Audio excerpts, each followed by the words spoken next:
Hi everyone, I am Tamalika Mukherjee and I will be giving the talk on our ITCS paper, Differential Privacy and Sublinear Time are Incompatible Sometimes.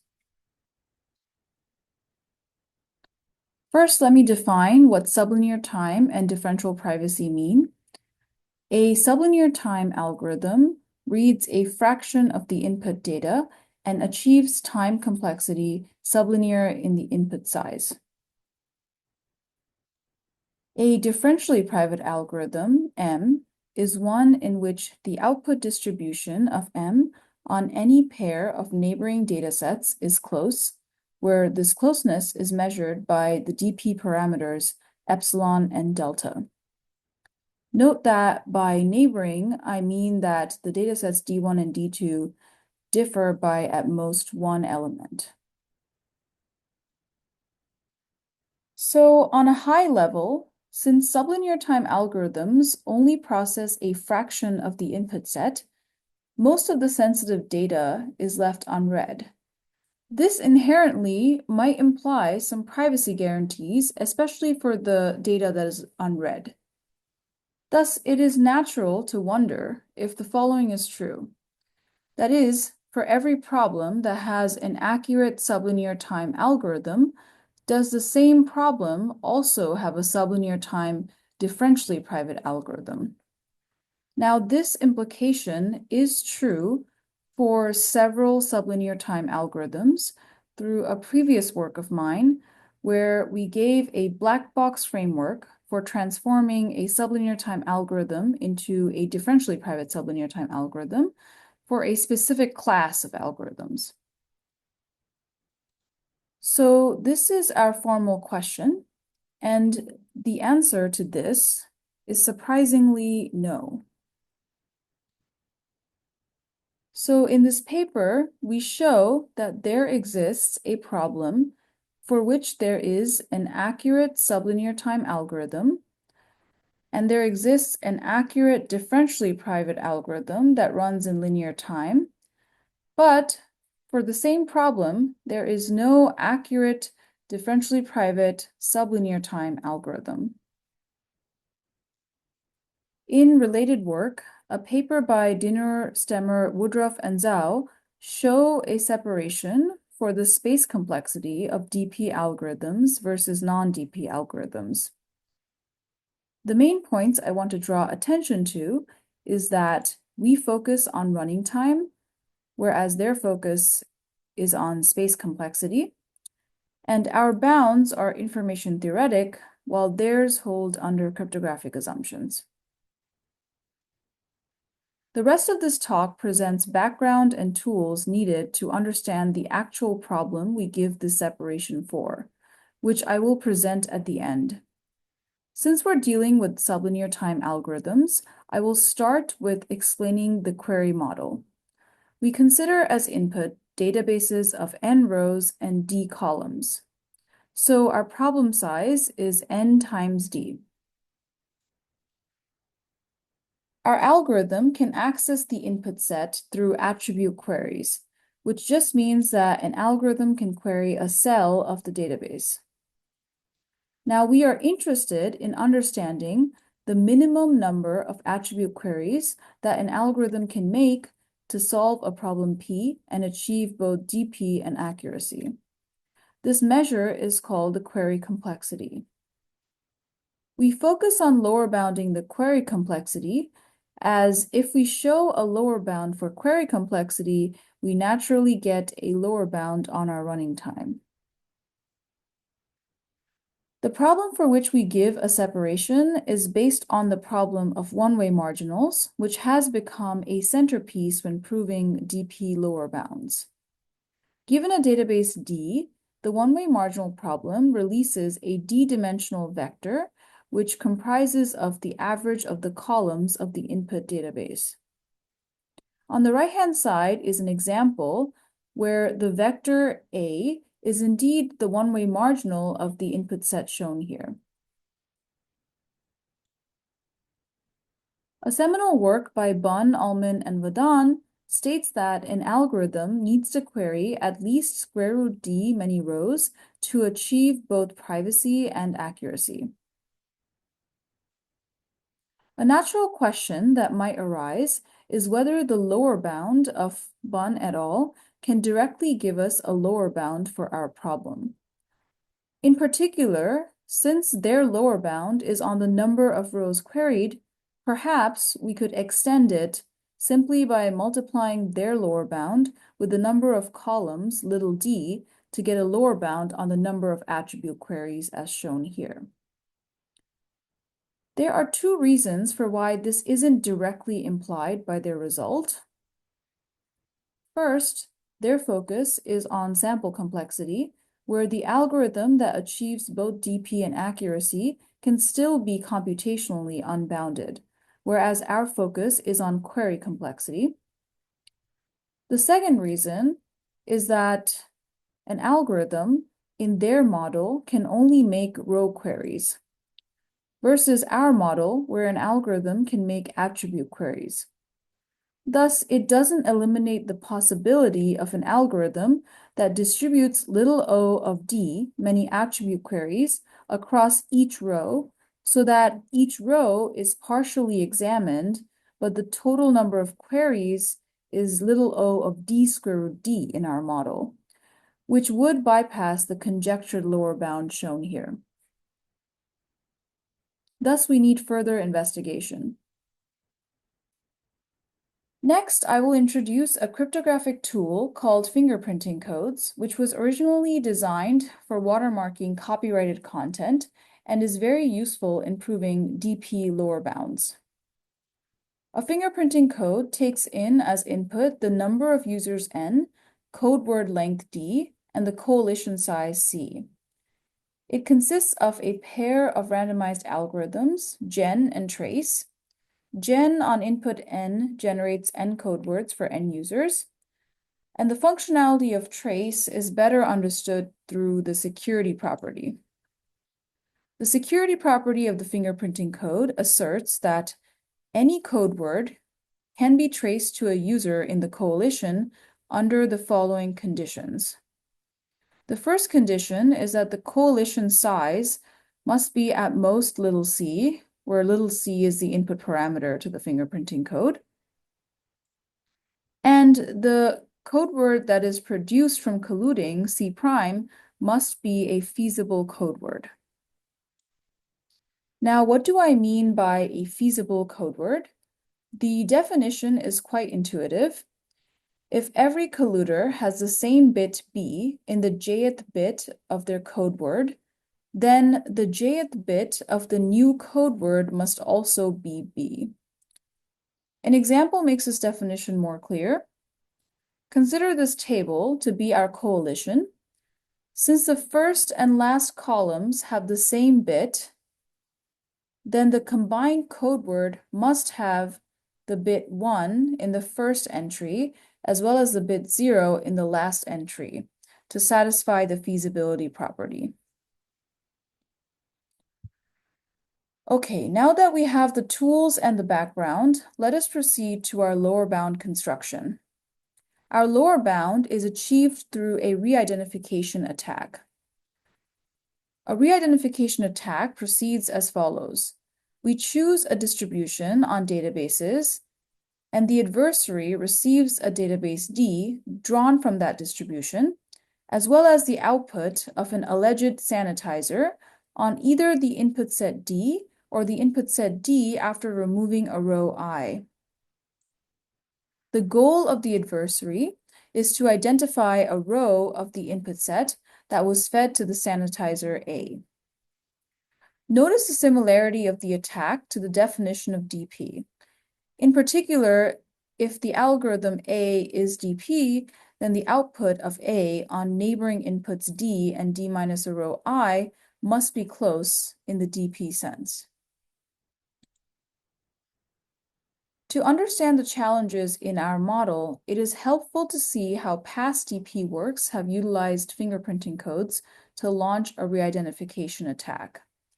To this end, I will first describe the attack by Bun et al. The fingerprinting code is used to generate a distribution on n-row databases. And our alleged sanitizer in this case is the algorithm that solves the one-way marginal problem.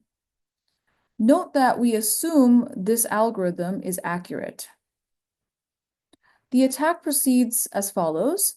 The adversary receives the dataset D as input, sampled from the distribution D. The adversary then computes the algorithm A on the input set D to obtain little a as output in the second step. Note that this output is the one-way marginal of the input set. Specifically, the entries of little a can be a real number. So we round the entries to 0 or 1 to obtain tilde of a in the third step. And then in the final step, we run trace on tilde of a. In order to understand why this attack is successful, we need to understand the trace property. And in particular, we need to check whether the two conditions of the security property of fingerprinting codes are actually met. First, the coalition is the entire dataset, D. And since we initialize the fingerprinting code with coalition size n, the first condition is met. Second, the accuracy of A implies that the rounded output of A is feasible. To see this, consider the algorithm A to be one that exactly computes the one-way marginals. In this case, for the columns that are all ones or all zeros, the resulting entry in little a is just 1 or 0, which satisfies the feasibility definition. It's easy to see that this argument extends to the rounded output tilde of a being feasible as long as the algorithm A is sufficiently accurate.